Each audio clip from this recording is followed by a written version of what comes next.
Sir, the amendment proposed brings about comprehensive changes in the Benami Transaction Prohibition Act 1988, sir. Essentially, I think it expands the definition of Benami transactions, establishes an adjudicating authority and an appellate tribunal. It also increases the penalty for those indulging in Benami transactions, sir. So effectively, it casts a larger net, it creates appellate authority, and has a bigger sword hanging on the heads of those indulging in Benami transactions, sir. Sir, we welcome this step, sir, and on behalf of the TRS Telangana Rashtra Samiti, we support this bill. But, however, sir, I think this is one subject me and my fellow MPs from TRS Party can proudly say we are not experts in this subject. Last evening, when we are discussing this subject, we are trying to find out what is the English equivalent of this Benami transaction. We couldn't find an English equivalent. So we concluded maybe this is something unique and prevalent more in India than any other country, sir. I was wondering why the Benami transactions are so prevalent, sir. I think it's obvious. One is to hide wealth earned from undisclosed sources, to circumvent certain laws, sir, sealing laws, land sealing laws. I have exhausted my sealing, so I'll buy on a Benami name. Also in the case, I think in Karnataka especially, I think Honorable MP Mudde Hanuma Gowda mentioned, certain lands, agriculture lands in Karnataka can only be bought by farmers. So if I'm a trader and not a farmer, I circumvent it by buying on a poor farmer's name. It's also to bypass some conflict of interest cases, sir. For example, a state government land allocated for an industry. If I'm the allocating officer, I'll allocate it to my family members through a Benami name, sir. It's also to hide previous defaults and previous criminal transactions. We hear about chit fund frauds and others. He does a chit fund fraud in this city, he changes his name and the name of the company and does a chit fund fraud in another city. Also, sir, we were curious what aids Benami transactions, what facilitate them, sir. It's, of course, I think Ravindra Babu Garu had mentioned this, the Honorable MP from Andhra Pradesh. It is, of course, it's not just Benami, it's facilitated by something. And, of course, it is black money, it is hawala, and yes, certain loopholes in the Stamps and Registration Act, sir, wherein we can actually buy an expensive property without actually paying the consideration. I can just write a check and the buyer will write a check and the seller will take the check and it will be in the sale deed, but the check will never be encashed. It won't be submitted, never be encashed. Also, the big difference between the actual value and the government official prices, sir. But most importantly, I think some of the ID standards, it's very good. Like for persons, we do have an Aadhaar card, that's good. But how do you identify properties, sir? So we don't have good identification and valuation of properties and entities.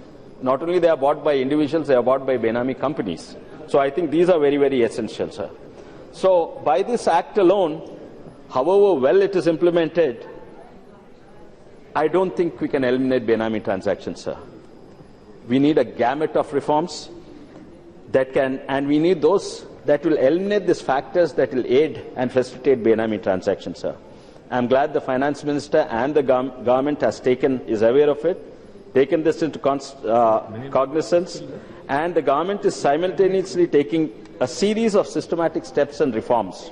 What are these steps, sir? It's not just this bill in isolation. It is so many other bills.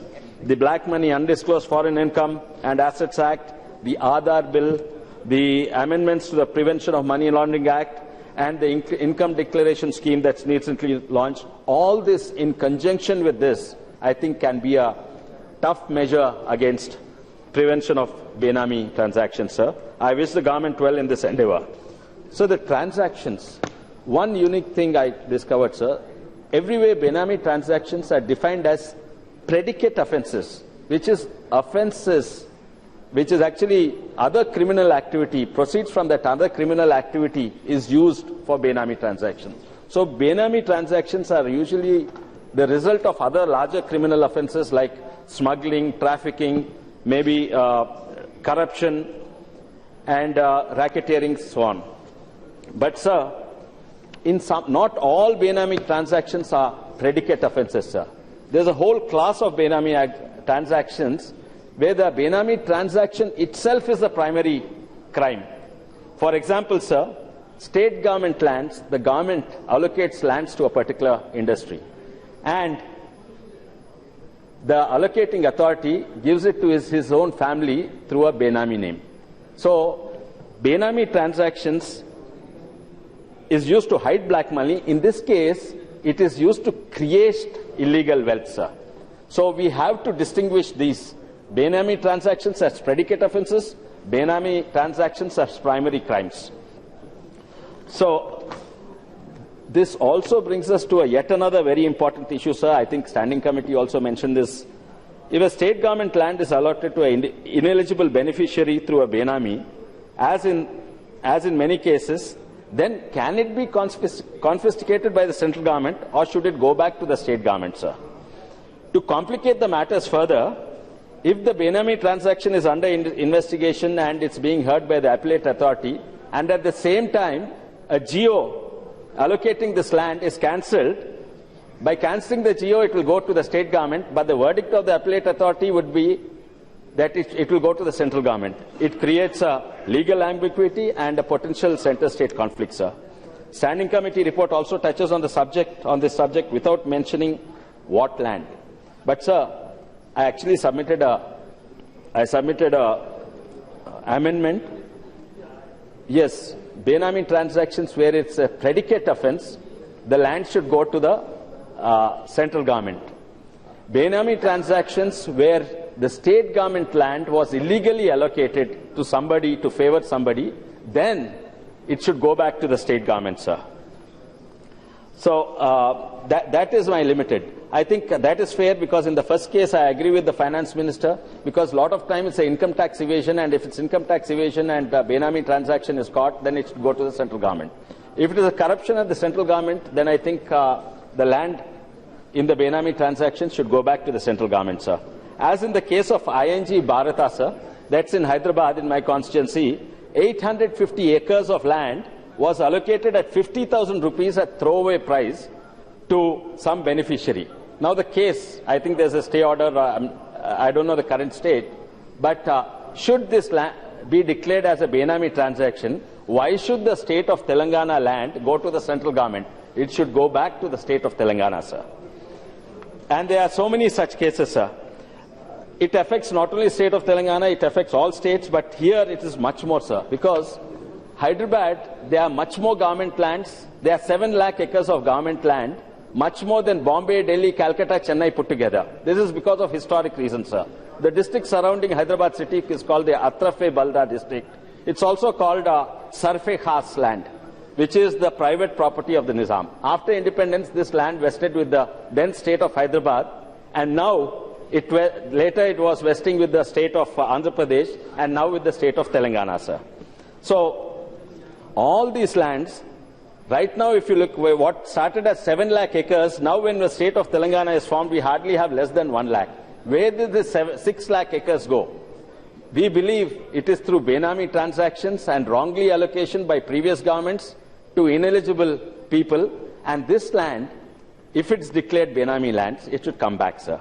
And I think this is one of the reasons, sir. There's another. We are having a protest by the lawyers for a separate high court, and we are having and I think they are attributing this reason why Andhra government does not want a separate high court, sir. Because which government will want the high court in the neighboring state? Will it benefit the poor people to cross the border and go to the neighboring state? Everybody would want the high court in the same state. This is one of the reasons that Andhra government probably does not want. It's only the few rich people want the high court in Andhra Pradesh to protect their lands in illegal and Benami lands, sir. The government needs to look into this. One more area which is very susceptible to Benami transactions is repatriate lands, sir. Directors of and another area is director of infrastructure companies, sir, and directors of steel plants. The real owners are somebody, the director is his cook and his driver, sir. They have taken huge loans from the company, from the banks, and the defaulters are not the real owners. It's the cook and the drivers. So I think this is one more area we need to, and some of these are not predicate crimes, sir. So we need to distinguish them separately and take actions against the real owners. The 90% of the shareholding belongs to the family, sir. We also lastly, sir, we also need to take into cognizance the standing committee report saying that the investigation by initiating officer should be completed within a specific time frame. It's better a time frame is mentioned, sir. Then, how do we detect Benami transactions? So income tax is doing a great job. Income tax collections have gone up, we've seen this year and year after year. They are using information technology, sir. However, information technology has some problems when applied to detecting Benami transactions, sir. We have Aadhaar card and PAN card, that's good, computers can detect it. But computers won't know survey number so-and-so whether the land is 50,000 rupees or 50 crores per acre. So land identification, land valuation, location codes, many countries have location codes, sir. Our country does not have. So standardization of information relating to land needs to be done, other than many members mentioned digitization of land records. Sir, thank you, sir. Thank you for the opportunity. I gave an amendment. I would request the minister to consider it. Thank you, sir. जिन्होंने देश के बंटवारे को मजहब के नाम पर कबूल किया वो सेक्युलर है, जिन्होंने उस वक्त मुखालफत की वो कम्युनल है।